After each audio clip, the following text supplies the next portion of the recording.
1절에서 11절까지만 읽겠습니다. 11절까지 누가복음 5장 1절에서 11절까지 한 절씩 교독합니다. 무리가 몰려와서 하나님의 말씀을 들을새 예수는 게네사렛 호숫가에 서서 호숫가에 배 두 척이 있는 것을 보시니 어부들은 배에서 나와서 그물을 씻는지라. 예수께서 한 배에 오르시니 그 배는 시몬의 배라 육지에서 조금 떼기를 청하시고 앉으사 배에서 무리를 가르치시더니 말씀을 마치시고 시몬에게 이르시되 깊은 데로 가서 그물을 내려 고기를 잡으라. 시몬이 대답하여 이르되 선생님, 우리들이 밤이 새도록 수고하였으되 잡은 것이 없지만은 말씀에 의지하여 내가 그물을 내리리이다 하고 그렇게 하니 고기를 잡은 것이 심히 많아 그물이 찢어지는지라. 이에 다른 배에 있는 동무들에게 손짓하여 와서 도와달라 하니 그들이 와서 두 배의 채움에 잠기게 되었더라. 시몬 베드로가 이를 보고 예수의 무릎 아래 엎드려 이르되 주여 나를 떠나소서 나는 죄인이로소이다 하니 이는 자기 및 자기와 함께 있는 모든 사람이 고기 잡힌 것으로 말미암아 놀라고 세베대의 아들로서 시몬의 동업자인 야고보와 요한도 놀랐습니다. 예수께서 시몬에게 이르시되 무서워하지 말라. 이제 후로는 내가 사람을 취하리라 하시니 그들이 배들을 육지에 대고 모든 것을 버려두고 예수를 따르니라. 아멘. 오늘도 말씀의 은혜가 여러분과 함께 하시기를 기원합니다. 수요 성경 읽기, 이제 성경을 조금 더 깊이 있게 우리가 한번 읽어봅시다 하고 신약 성경으로 돌아와서 이제 8번째 누가복음 5장의 말씀을 읽었습니다. 예수님의 공생애는 예수님께서 세례 요한에게 세례를 받으셨고 그리고 광야에서 마귀에게 시험을 받으셨죠. 그렇게 본격적으로 시작이 되었고 그때 예수님의 공생애의 이제 전반부라고 할 수 있겠군요. 초기에 그 예수님 사역의 중심 지역은 갈릴리였습니다. 갈릴리에서도 주로 가버나움이라고 하는 도시를 중심으로 예수님은 사역을 하셨습니다.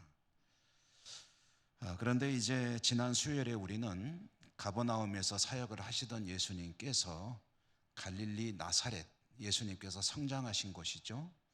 나사렛 회당에서 설교하시는 이야기를 함께 들여다본 바가 있습니다.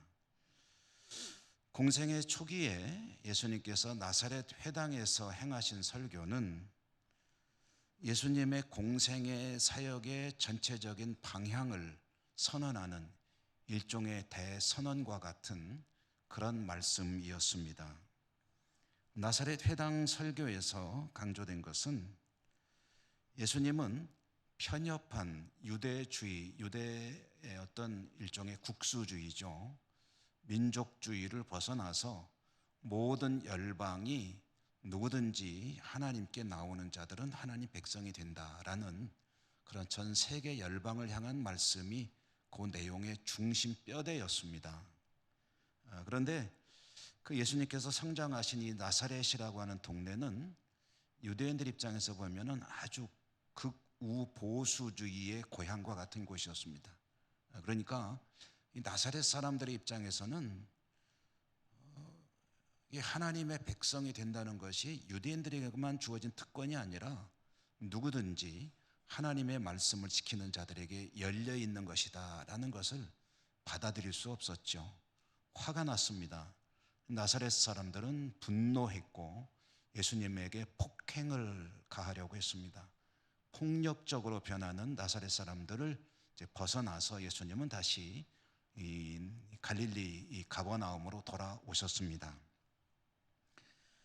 갈릴리 가버나움으로 돌아오신 예수님의 사역은 이제 그대로 이어지는 것이죠. 예수님의 갈릴리 사역, 이야기를 전해주는 복음서들, 복음서가 4권 아닙니까? 마태, 마가, 누가, 요한 4권의 복음서가 있는데 이 마태, 마가, 요한, 그러니까 누가복음 이외의 다른 책들은 예수님의 갈릴리 사역에서 가장 먼저 한 일이 뭐냐? 가장 먼저 한 일이 뭐냐 하면은 제자들을 부르신 것으로부터 시작이 되는 것으로 기록을 해주고 있습니다. 그러니까 갈릴리에서 예수님 활동하실 때 제일 먼저 하신 일이 갈릴리 호숫가를 지나가다가 베드로를 부르셨다. 뭐 또 제자들을 부르셨다.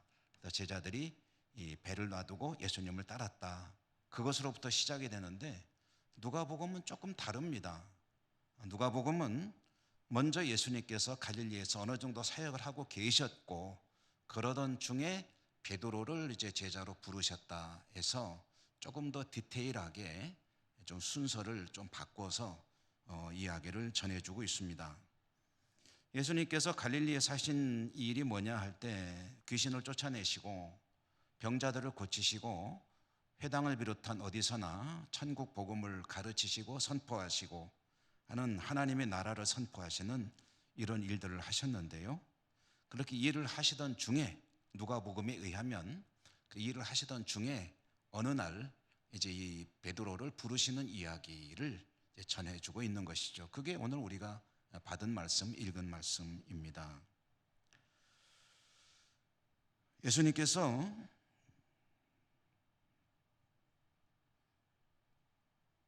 오늘 우리가 읽은 말씀 5장의 조금 앞부분 4장에 보면은 4장은 크게 세 종류 이야기를 하는데요. 좀 전에 말씀드렸지만 세례를 받으시고 그리고 광야에서 시험을 받으시고 그다음에 갈릴리에 가셔서 갈릴리에서 사역을 하셨는데 그때 이제 들어있는 이야기 중에 하나는 베드로의 장모의 열병을 고치셨다 하는 이야기도 이미 베드로를 제자로 삼기 이전에 있었던 일로 전해주고 있습니다.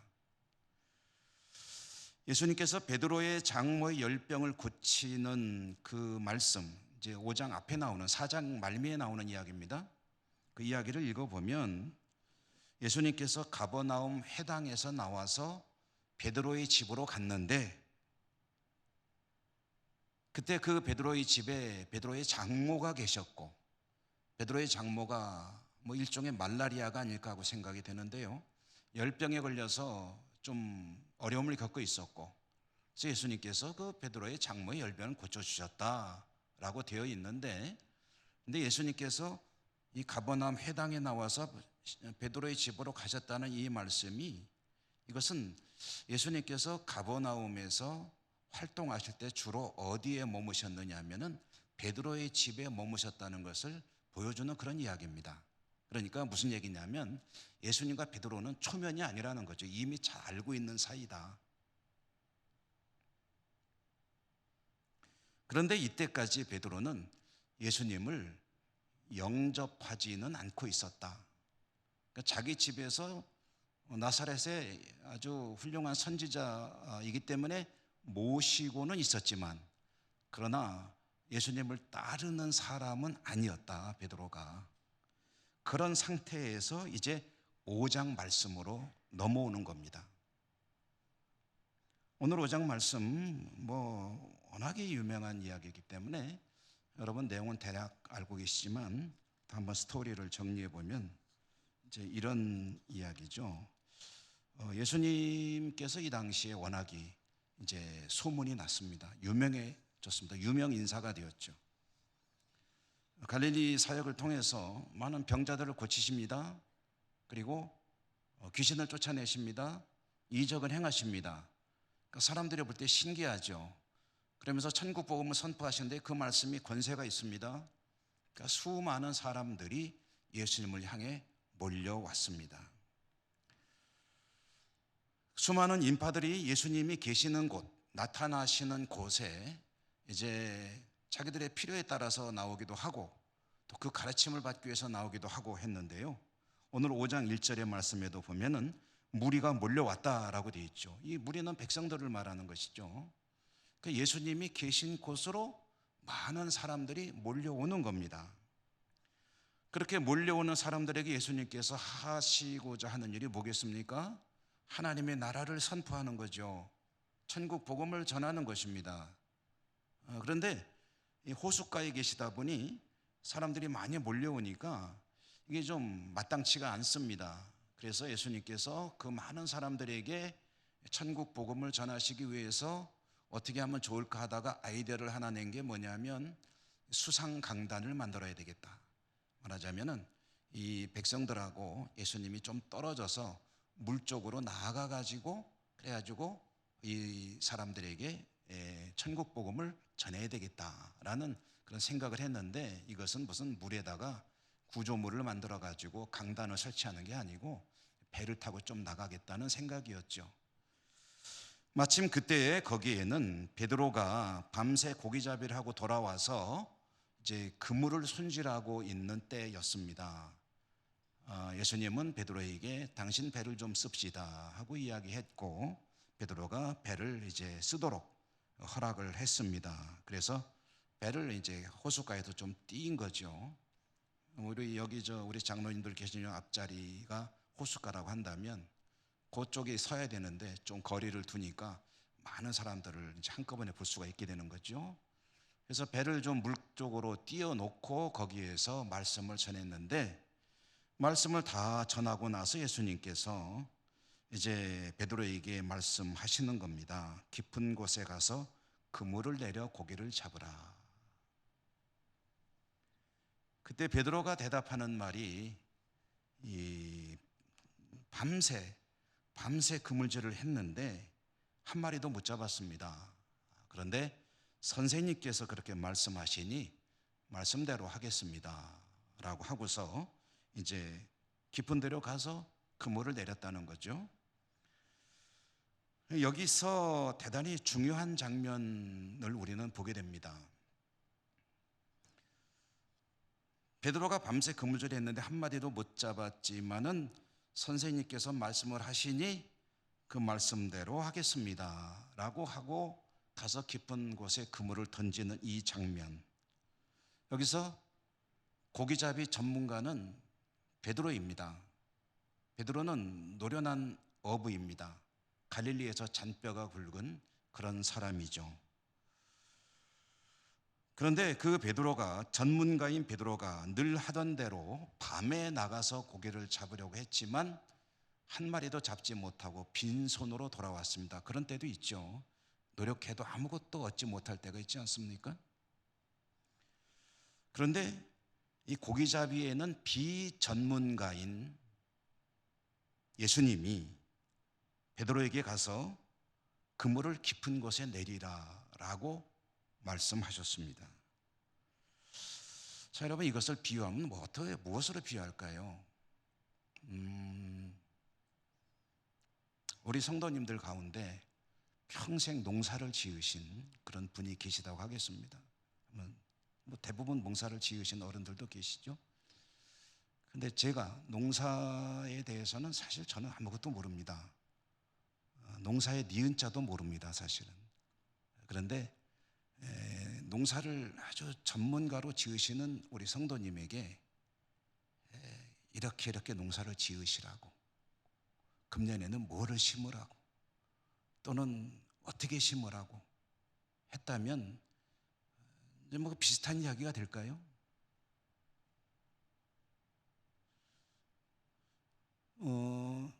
우리 교회에 또 우리 권상원 장로님 같은 어른은 이제 벌의 전문가시잖아요. 양봉의 전문가. 뭐 전국적으로 다니면서 강연도 하시고. 또 제가 권상원 장로님에게 그 장로님이 양봉을 이렇게 가십시오 라고 했다면 적절한 비유가 될까요? 어쨌든 그렇습니다. 전문가인 베드로에게 비전문가인 예수님이 가서 깊은 곳에 가서 다시 그물을 던져라, 그래서 고기를 잡아라 라고 말을 했습니다. 이렇게 말씀하셨을 때 베드로가 그 말씀을 그대로 따랐습니다. 여러분, 이 장면을 미국의 제임스 에드워즈라고 하는 신학자가 있는데요, 이 사람이 이 장면을 이렇게 비유했습니다. 이때 베드로의 모습을, 베드로는 어업에는 전문가이면서 주님의 제자로서는 초보자였다는 거죠. 업으로서는 전문가이고 주님을 따르는 믿음의 사람으로서는 초보자인데, 그런데 그 전문가적인 경험에 의하면, 생각에 의하면 그때 가서 그물 내리는 것은 헛수고 아무것도 아닙니다. 이건 고기를 잡는 시간도 아니고 고기가 있는 지점도 아닙니다. 고기잡이 전문가로서 베드로의 경험에 의하면 이것은 헛수고가 될 수밖에 없는 것인데, 근데 자신의 경험, 전문가로서의 자신의 경험을 뒤로 하고 주님의 제자로서의 초보의 길을 선택을 했다라는 것입니다. 업으로서는 전문가이지만 주님을 믿는 믿음의 사람으로서는 초보자인데, 그런데 전문가로서의 길을 외면하고 초보자로서의 길을 선택을 했다. 그런데 이게 뭐냐면 이게 믿음이라는 거예요. 여러분 각자가 가지고 계신 전문 분야가 있으시죠? 근데 주님께서 하시는 말씀을 듣고 보니 내가 그거는 정말 잘하는데, 근데 그거 아닌데 하나님 말씀 성경대로 하자면은 이거 완전히 이건 정말 말도 안 되는 소리인데, 그런데 자신의 경험이 아니라 하나님의 말씀이기 때문에 그것을 따랐다. 전문가의 길을 버리고 초보자의 길을 택했다. 이게 믿음이다 라는 그런 이야기입니다. 그리고 믿음으로 그 명령을 따랐을 때에 그물이 찢어져 나가는 그런 고기 어획고를 올리게 되었다라는 이야기입니다. 오늘 말씀 6절에 보면 고기를 잡은 것이 심이 많아 그물이 찢어지는지라라고 했는데요. 이 그물이 찢어지는지라라는 이 말씀의 의미를 저는 좀 우리가 생동감 있게 읽는 게 좋겠다 해서 좀 글자 그대로 읽으면은 그물이 막 지금 찢어지려고 하는 게 아니라 찢어지고 있다라는 뜻입니다. 지금 눈앞에서 고기를 올리는데 그물이 터질 것 같아요. 가 아니고 그물이 찢어져 가고 있어요. 지금 고기들이 막 빠져나가고 있습니다. 그래도 어쨌든 막 그냥 찢어지는 그물을 어떻게 겨우겨우 수습해 가면서 자기 혼자 안 되니까 옆에 있는 동료들을 불러가지고 여봐 빨리 봐봐 이와 해가지고 겨우겨우 해서 고기를 그물을 찢어진 그물에 담아가지고 올렸는데, 글쎄 자신의 배도 채우고 동료의 배도 채우는데 이 고기가 얼마나 싫었던지 이 고기가 이제 배가 물에 잠길락 말락 할 때까지 이 고기가 잡혀 있더라라는 그런 이야기입니다. 이 광경을 이렇게 고기를 끌어올린 베드로가 주님 앞에 이제 엎드려서 하는 말이 있죠. 뭐라 그랬죠? 주여 나를 떠나소서 나는 죄인으로서이다.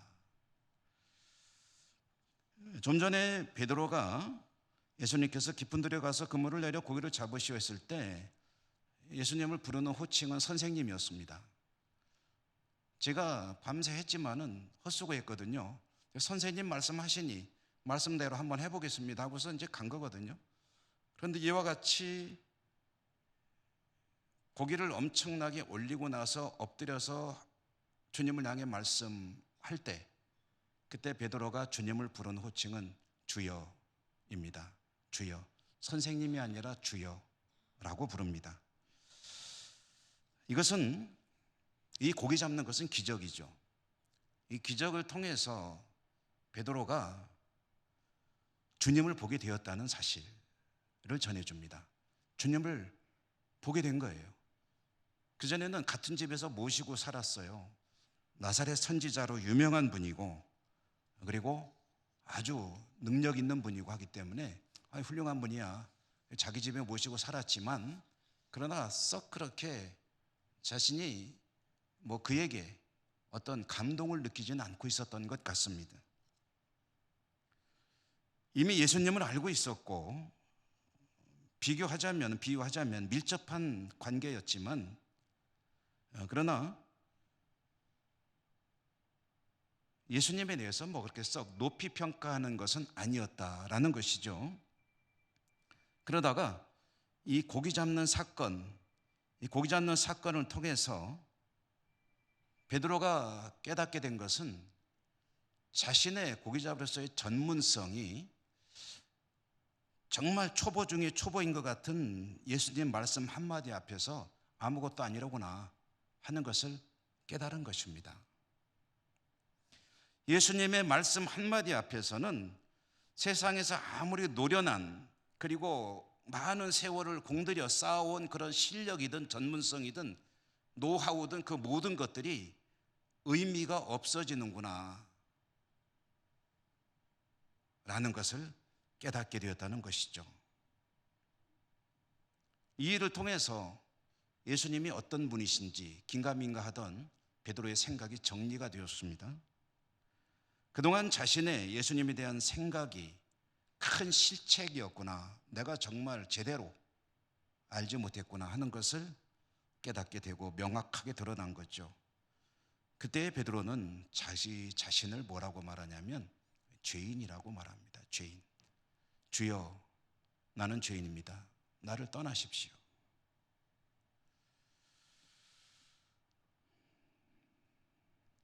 베드로가 스스로를 죄인이고 나를 떠나십시오 라고 말하는 것은 주님 앞에 내가 나설 또는 주님과 앞으로 함께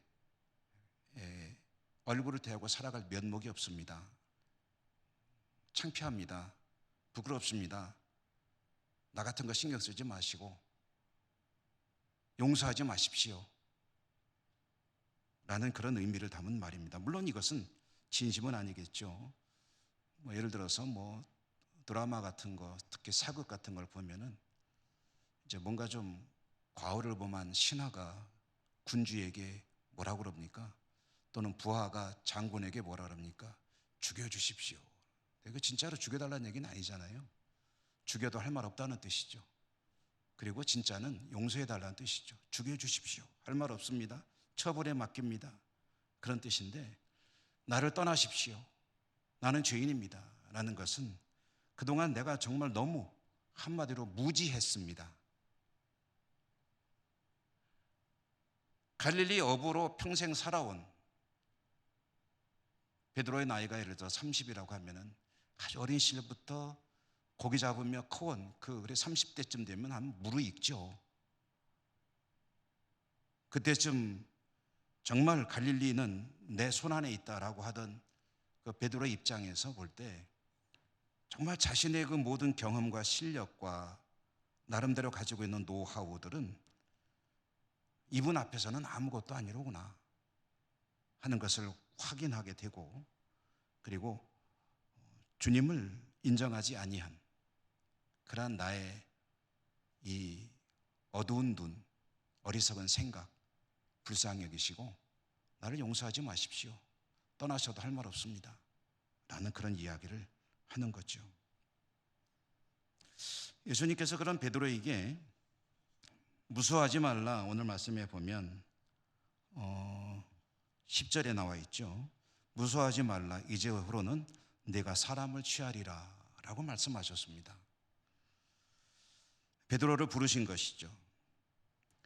주님께서 이렇게 말씀하시자 베드로와 그곳에 있던 야고보와 요한, 이 제자들이, 초기 제자들이 다 예수님을 이제 따르는 제자로서의 삶을 살게 되는데, 오늘 11절 말씀에 보면은 11절에 마지막 우리가 함께 읽었던 말씀이죠.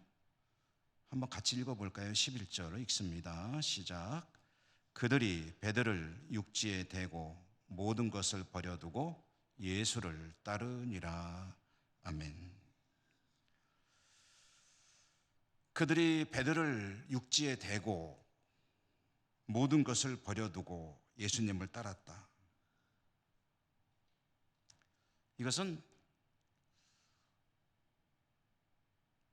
주님이 제대로 인식이 되고 주님께서 원하시는 명령이 바르게 깨달아지면 그 뜻은 무엇이든지 간에 절대적으로 따라야 한다는 사실을 보여주는 그림이 아닐 수가 없습니다. 갈릴리 어부들에게 배는 전 재산이고 자기의 인생입니다. 모든 것이죠. 그 배 때문에 자기가 존재하고 있고 가족들이 생계를 꾸려나갈 수 있습니다. 물고기를 잡는 갈릴리 현장, 이것은 만약에 이걸 떠나면 자기는 살 수가 없어요. 갈릴리에서 고기를 잡는 것은 첫째로는 배가 있어야 되고 둘째로는 어업권을 가지고 있어야 됩니다. 마음대로 잡는 게 아닙니다. 지금 여러분 보시면 알잖아요. 저 서해안에 바닷가를 가보시면은 그 갯벌이요 딱딱 이렇게 구분이 돼 있다고 그러더라고요. 그래서 여기는 누구네 집, 여기는 누구네 집 해서 거기 권리를 가지고 있습니다. 다른 사람 들어가서 함부로 바지락 하면 큰일 납니다. 절도입니다. 절도. 갈릴리에서 고기를 잡는 것도 당시에는 당연히 로마 정부의 어업권을 받아가지고 허가를 받고 그리고 배가 있어가지고 거기서 고기를 잡을 때 그 고기를 잡아서 자기와 가족들이 살아갈 수가 있습니다. 그러니까 모든 것입니다. 근데 주님께서 말씀하셨죠. 이제 사람을 취하는 그런 존재가 될 것이다 라고 말씀하실 때 그들은 모든 것을 그대로 두고 주님을 따랐다라는 것은 주님의 명령 앞에서는 다른 모든 것들은 일단 뒤로 미루어지게 되는 것이다 라는 것을 보여주는 그런 장면이라는 것이죠.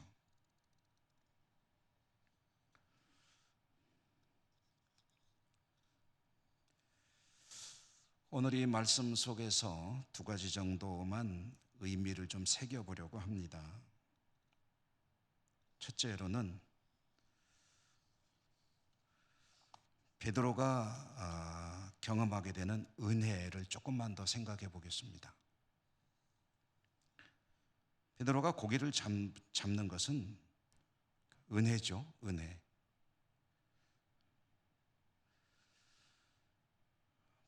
고기를 잡기 전에 그물을 깃고 있는 베드로의 모습은 그의 실존입니다. 현실, 베드로의 존재입니다. 그게 베드로예요. 그러니까 자기가 전문가라고 생각하고 나름대로 열심히 노력은 하는데 밤새 노력했지만 어떤 때는 고기를 많이 잡을 때도 있겠죠. 그러나 자기 마음대로 되는 게 없어요. 어떤 날은 있는 힘을 다해서 그물질을 하지만 아무것도 얻지 못한 빈손으로 와서 허탈하게 그물을 손질하고 있는 그런 존재, 그게 바로 베드로의 실존이라는 거죠. 고기잡인데 때로는 아무것도 얻지 못한 빈손으로 우두커니 앉아 있어야 하는 무기력한 존재, 그것이 베드로의 실존이다.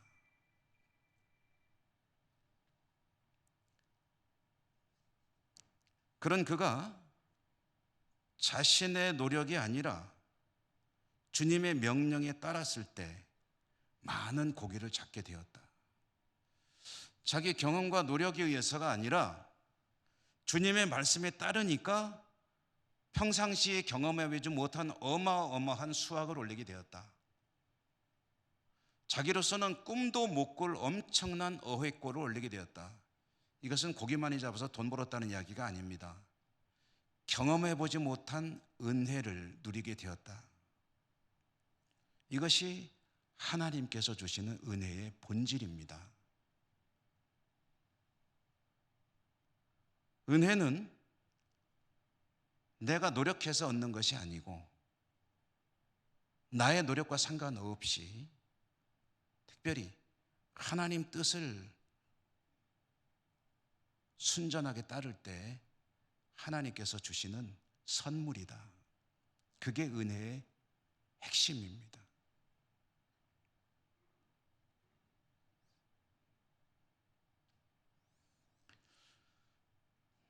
베드로가 회개했죠. 나는 죄인입니다. 나를 떠나소서. 이것은 회개입니다.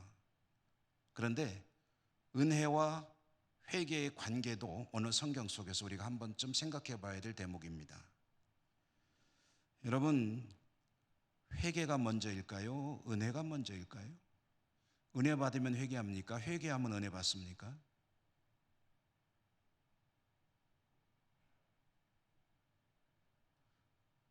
회개가 먼저일까요? 은혜가 먼저일까요? 회개하면 은혜 주시나요? 주님이? 은혜 받으면 회개하나요?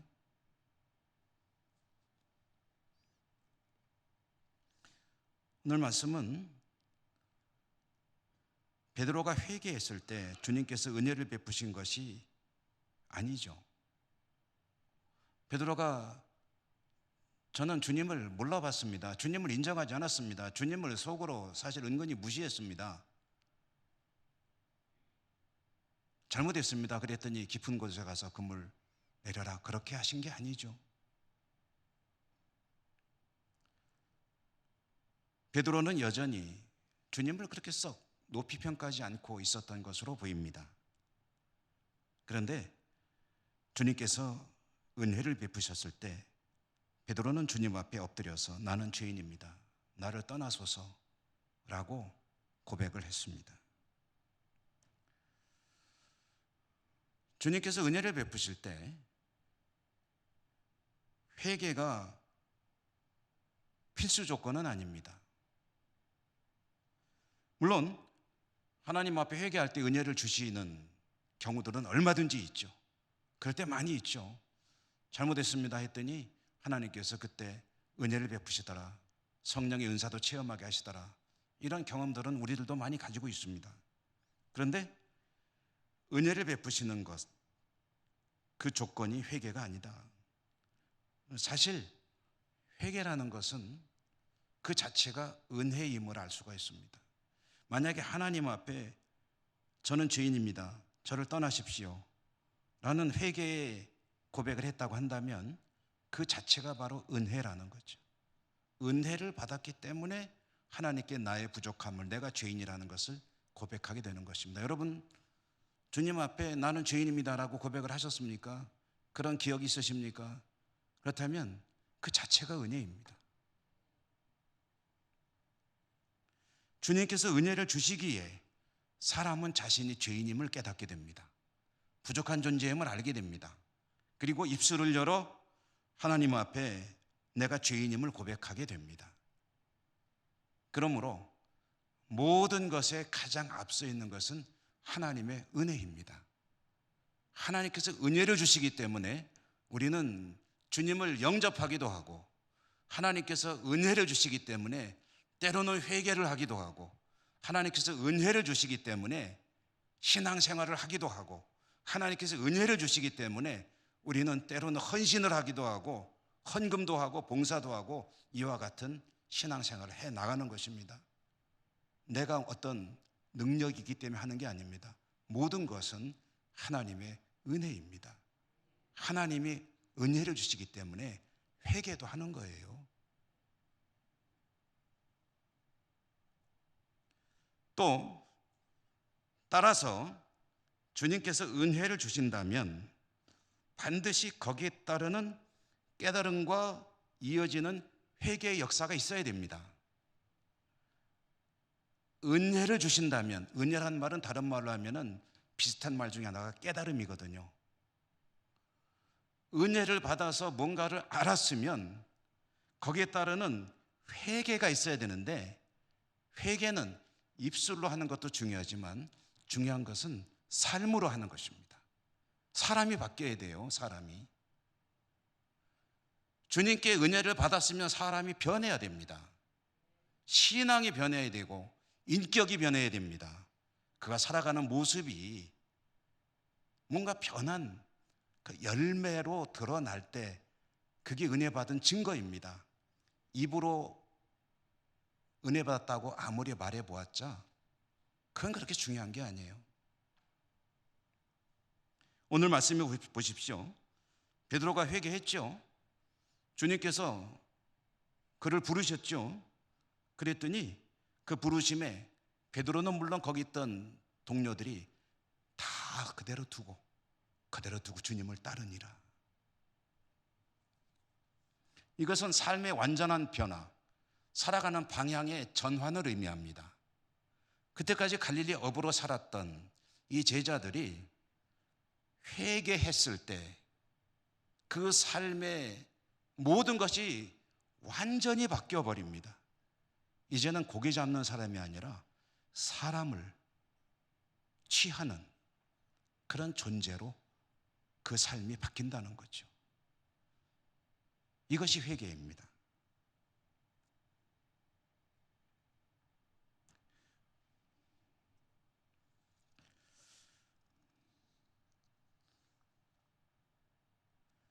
오늘 누가복음에는 10절에 내가 사람을 취하리라. 다른 복음서에 보면 내가 사람을 낚는 어부가 되리라. 낚는다, 이제 낚시죠, 낚시. 여러분 요즘에 그 낚시라는 말이 어감이 썩 안 좋은 것 같아요. 낚시, 보이스 피싱 해가지고 피싱 하면은 낚였다라는 말, 별로 또 좋은 의미가 아니죠. 낚였다 그러면 아유 속았어, 내가 속아서 깜빡 넘어갔어 할 때 낚였다라는 말을 쓰죠. 그런데 이 주님이 낚으시는 분이에요. 주님이 낚으십니다. 주님은 베드로를 낚으셨습니다.